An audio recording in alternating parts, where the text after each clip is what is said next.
बकरीद का त्यौहार पूरे जिला भर में शांतिपूर्ण माहौल में मनाया गया। सुबह से ही ईदगाहों में ईद उल अजहा की नमाज अदा की गई और उसके बाद एक दूसरे के गले मिलकर अकीदतमंदों ने बधाइयाँ दी। इस मौके पर सुरक्षा के पुख्ता इंतजाम किए गए थे।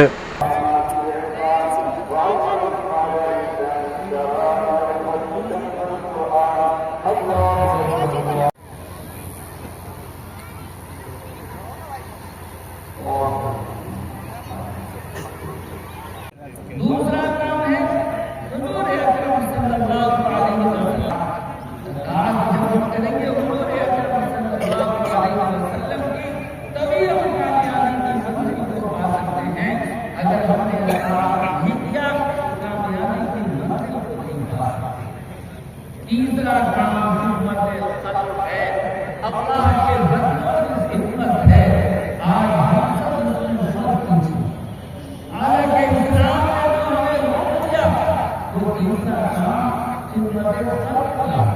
इसी कुर्बानी के मौके पर यह कुर्बानी पेश करे, अल्लाह के सामने सार और कुर्बानी का ये पर्व जिसे ईद अज़हा बकरीद के नाम से जाना जाता है, ये हज़रत इब्राहीम अलैहिस्सलाम की सुन्नत है। इसके अंदर में लोग जानवरों की कुर्बानी देते हैं, लेकिन असल कुर्बानी तो ये है कि अपने अंदर जो कमी छुपी हुई है, अपने अंदर के नफ़रत जो है, उसकी कुर्बानी असल देनी है। कुर्बानी देने का मतलब ये है कि अपने दिलों के अंदर से नफ़रत को निकाल लें और मोहब्बत को डाल लें। ये सबसे बड़ी कुर्बानी है और आज के इस दौर के अंदर में ये मोहब्बत की कुर्बानी चाहिए। ईसार और मोहब्बत की कुर्बानी का ये पर्व मेरे तरफ से सभी देशवासियों को मुबारक हो। मैं अपने तमाम दरभंगा के टीचर्स को, प्रोफेसर्स को, स्टूडेंट्स को और जितने भी लोग हैं जो इस मौके पर बकरीद मनाने के लिए घर गए हुए हैं या दरभंगा में हैं, मैं सभी को अपनी तरफ से मुबारकबादी पेश करता हूँ। ईद उल अज़हा के मौके पर तमाम भारतवासियों को, प्रदेशवासियों को, विशेषकर हमारे दरभंगा जिला के तमाम लोगों को ईद मुबारकबाद। ये जो त्यौहार है, कुर्बानी का त्यौहार है। कुर्बानी से मतलब और मकसद ये है कि उनको त्यागना है, आपसी दुश्मनी को भी त्यागना है, आपसी भाईचारों को बढ़ाना है और गंगा जमुना तहजीब को भी बरकरार रखना है। मेरी बस यही अपील है तमाम लोगों से कि जिस तरीके से आज तक दरभंगा में भाईचारा बरकरार रहा है, आगे भी बरकरार रहे, यही हम कामना करते हैं। धन्यवाद। ईद उल अज़हा के मौके पर तमाम दरभंगा वासियों को मेरा हार्दिक शुभकामनाएं। आज हम लोग सुबह सवेरे उठकर सबसे पहले ईद उल फित्र की नमाज अदा किया और उसके बाद सबसे अहम फरीज़ा जो है वो कुर्बानी का है। कुर्बानी का ये मसला है कि ये सुन्नत इब्राहीम है।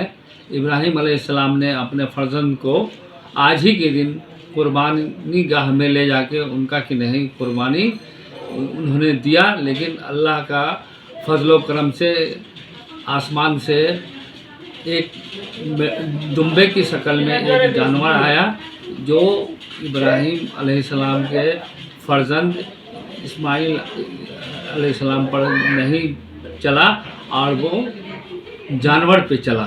तब से ये कुर्बानी का मसला अल्लाह को इतनी पसंद आई कि जब तक ये दुनिया है तब तक ये कुर्बानी का मसला चलता रहेगा। अब हम लोगों को अपने जानवर की कुर्बानी देते हैं।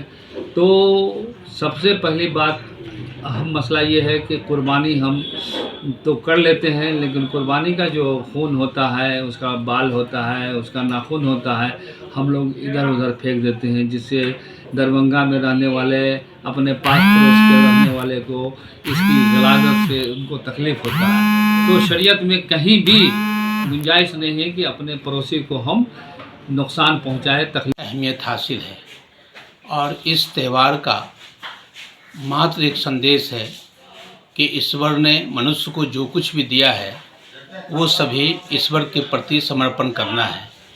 कुर्बानी में जो जानवर हलाल किए जाते हैं उसका मात्र उद्देश्य ये है कि हमारे लिए सब कुछ न्यौछावर करने का एक प्रतीक है ये कुर्बानी। इस अवसर पर न केवल कुर्बानी करने वाले बल्कि गरीब तबके के जो लोग हैं समाज में उन तक कुर्बानी का तोहफा पहुंचाना फ़र्ज है और एक दूसरे के सुख दुख में शामिल होने का ये संदेश देता है। अतः पूरी दुनिया में ईद उल अज़हा का त्यौहार इसी उद्देश्य से मनाया जाता है कि पूरे मानव समाज को यह संदेश देना मात्र है कि हमारे पास जो कुछ है वो ईश्वर के लिए है और ईश्वर, जाहिर सी बात है कि हम समझ सकते हैं कि ईश्वर न खाते हैं न पीते हैं, बल्कि ईश्वर की जो कृति है, जो मनुष्य सबसे बड़ी कृति है, उन तक हम अपनी चीज़ों को पहुंचाएं, उनके सहायक बने। यही एक संदेश है। आप सबों को ईद उल अज़हा बकरीद की बहुत बहुत मुबारकबाद।